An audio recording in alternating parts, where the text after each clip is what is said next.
The clock read 9:45 in the morning when Marcus Williams walked through the doors of Los Angeles International Airport.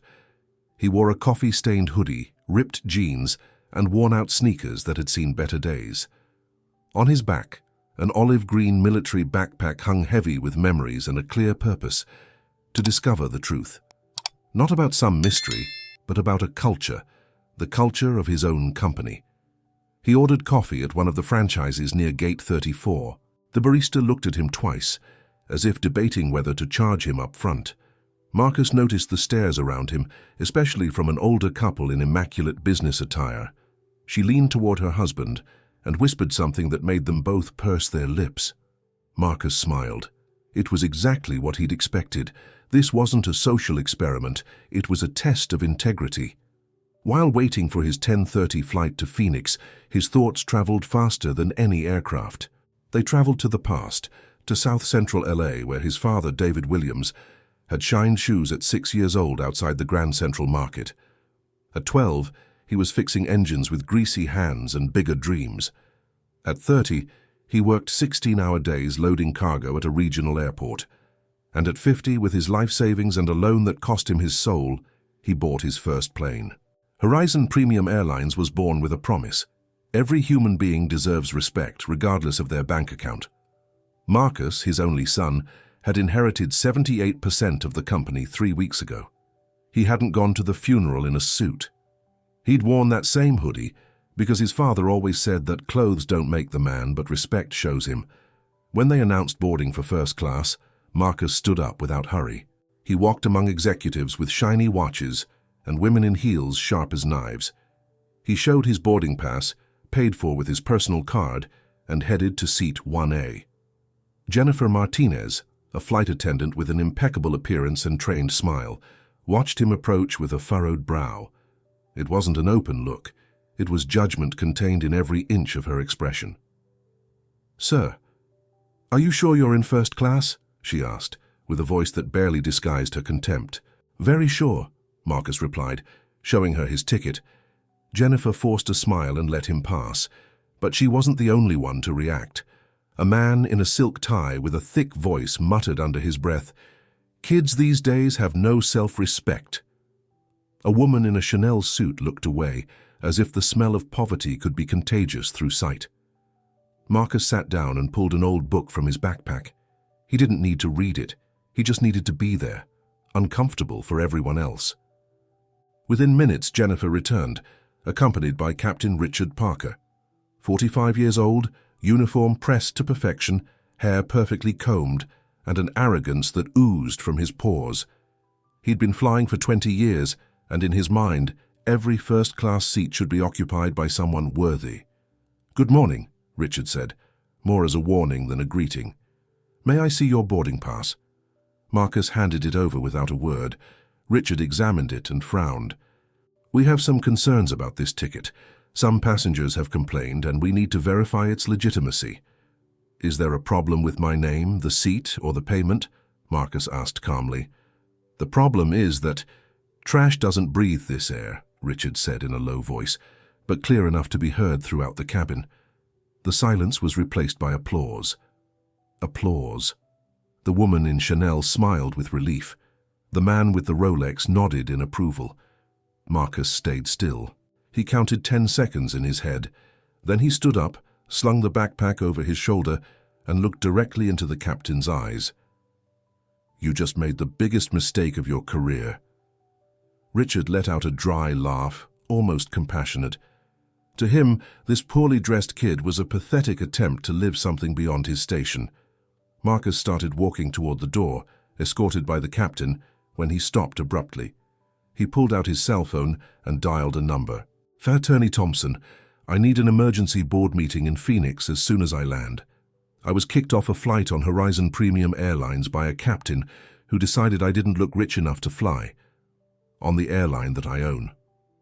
The words fell like lightning. "Yes, 78% ownership. I want immediate termination documents for Richard Parker and for flight attendant Jennifer Martinez, for discrimination, for prejudice, and for violating the foundational principles of this company." Richard froze. The blood drained from his face. Jennifer in the distance swallowed hard and looked down. The passengers who had applauded before now stared at their knees. One woman covered her mouth with her hand. The silence was now absolute, heavy, full of shame. Marcus ended the call and turned to everyone present. "My name is Marcus Williams. I'm the son of David Williams, founder of this company. Today I dressed like this because I wanted to know if my father's values were still alive. Thank you for showing me they're not. Now I know where to begin." He got off the plane with his head held high, leaving behind a silence louder than any scream. Richard stood there, unable to move, watching 2 decades of his career crumble in 5 minutes. And so, while the clock read 11:10, on a plane stopped on the ground, the real flight began. Not toward Phoenix, but toward inevitable change. The flight landed in Phoenix at 2:20 in the afternoon. This time, Marcus Williams stepped off the plane without backpacks, without worn sneakers, without a stained hoodie. He wore a perfectly tailored navy blue suit, white shirt, and leather shoes his father never would have approved of for their price. He wasn't doing it for status. He was doing it because now the game was different. Waiting for him at the terminal was his attorney, James Thompson, with a furrowed brow and a tablet under his arm. "We need to talk," he said bluntly as they walked toward the VIP exit. "The board is reacting. Some are already closing ranks, and Richard, he's already talked to the press." Marcus raised an eyebrow. "Really?" "He appeared on a local news program this morning. Said he was the victim of a theatrical maneuver, that it was all a setup to make him look bad. He even insinuated you might not be mentally fit to run the company." Marcus let out a dry laugh. "The guy basically called me homeless in front of half the plane, and now he wants to play victim. That's not all," James continued. "Jennifer Martinez hasn't said anything publicly, but she's already hired a law firm. They want to negotiate her exit, or drag you down with them." They left the airport and headed straight to the headquarters of Horizon Premium Airlines, located a few miles from downtown Phoenix. In the elevator, Marcus took a deep breath. He knew this wasn't just an image problem. It was a battle for the soul of the company. In the boardroom, Sarah Chen was waiting, his right hand since college, former business partner, and one of the few people Marcus trusted without question. She'd been recruited by his father before his death, not as an executive, but as a defender of the principles that had taken him so far. "You're arriving in the middle of the hurricane," she said, handing him a thick folder. "Here are the board minutes, and your dad's letters." Marcus opened the folder and recognized David Williams's firm handwriting. His father had left specific instructions on how the company should be run in his absence. They weren't rules, they were convictions. Customers aren't numbers, they're people. Employees aren't cogs, they're the heart. And no prejudice should fly higher than respect. Marcus read in silence as the air grew denser. On another page was something more disturbing, an internal report suggesting certain board members had tried to weaken his stake after his father's death. A covert move, led by a name he'd already expected to see, Robert Stevens. Robert was the director of operations and one of the company's most senior executives. He'd worked with David for over 20 years. And though he'd always appeared loyal, he never believed the son could fill his father's shoes. "Robert is convinced you can sink everything," Sarah said. "He says you don't have experience, that you don't understand the real world of aviation." "Perfect. Then I'm going to show him the real world my father built, and that I plan to protect." Meanwhile, Richard Parker sat in a local television studio. The lights made him sweat, but his voice remained firm. "I was deceived," he declared, face serious before the camera. "If I had known who that young man was, I never would have acted as I did. But what kind of owner shows up dressed like a homeless person? I say this with respect, but we're talking about security, about image, about standards." On social media, opinions were divided. Some supported him, accusing Marcus of seeking deliberate, public humiliation. But something began to change by nightfall. A post appeared on X, formerly Twitter, made by a woman in uniform. "I'm a cleaning worker at Horizon Premium. Once Mr. David helped me carry garbage bags without anyone seeing. His son isn't his shadow, he's his reflection." The post went viral. Then more came. Mechanics, ground crew, retired former employees, all telling small stories of how David treated them as equals, and how Marcus quietly had done the same since he was 20. By 8:30 that night, the board could no longer ignore what was happening. The interim president, Michael Anderson, sent an urgent email. Emergency meeting tomorrow first thing. Attendance mandatory. Marcus read it while having dinner with Sarah and James. He barely touched his food. "They're coming for you with everything," James said. "They'll question your legal authority, your judgment, even your emotional stability if necessary." "Then let them," Marcus replied. "But tomorrow I'm not just going to sit in that room as the owner. I'm going to sit there as David Williams's son, and I'm going to remind them what he built, so they understand this isn't about me. It's about what this company represents." Sarah looked at him with pride. In recent days, she'd watched the insecure young man transform into someone who wasn't seeking respect, but justice. "They're going to underestimate you," she said with a smile. "That's the best thing they can do." Outside, the city of Phoenix glowed with neon lights and roaring engines. Inside, in a still empty conference room, documents, arguments, strategies were being prepared. And as the night progressed, Marcus reviewed every word of his father's letters, remembering one phrase in particular: "When turbulence shakes you, don't forget who you are, or why you're flying." The clock read 8:15 in the morning when Marcus Williams entered the main boardroom of Horizon Premium Airlines in Phoenix. He wore the same blue suit from the night before, with a sober black tie and an impenetrable expression. He was no longer the young man kicked off a plane. He was the man about to decide the future of a company born from his father's sweat. The board members occupied their seats around the polished wooden table. 12 people, 12 votes. Among them, Robert Stevens with his shark smile, the Vice President of Finance, Diana Rodriguez, and Interim President Michael Anderson, who looked more uncomfortable than usual. At 8:30 sharp, Richard Parker entered the room. He no longer wore his pilot's uniform. He wore a light grey suit accompanied by a lawyer with an angular face, cold eyes, and a briefcase as intimidating as him. Jennifer Martinez followed in silence, dressed in black, with a folder under her arm. Marcus remained standing until everyone was seated. "Good morning," he said in a firm voice. "As the majority shareholder of Horizon Premium Airlines, I requested this meeting to evaluate conduct that, in my opinion, compromises the fundamental values of our company." Robert leaned toward the microphone. "With all due respect, Marcus, we're talking about an incident. We can't allow an emotional reaction to determine corporate policy." Marcus looked at him steadily. "It wasn't an incident. It was a symptom." Richard's lawyer stood up. "My client was the victim of intentional manipulation. Mr. Williams showed up in disguise, hiding his identity to provoke a reaction. There was no intent to discriminate, only to maintain service standards." Marcus didn't respond immediately. Instead, he picked up a tablet and projected a video on the central screen. It was a cell phone recording, taken by a passenger sitting behind Marcus on the flight to Phoenix. It showed the exact moment when Richard leaned toward him and said, "Trash doesn't breathe this air." There were murmurs. Diana Rodriguez looked down. Richard shifted uncomfortably in his chair. "There's more," Marcus added. Passengers shared other recordings. Some show laughter, applause, offensive comments. Not just from Richard, but from other crew members too. Jennifer raised her voice for the first time. "I was just following orders. I informed the captain about a complaint. I had no intention of discriminating against anyone." Marcus opened another file.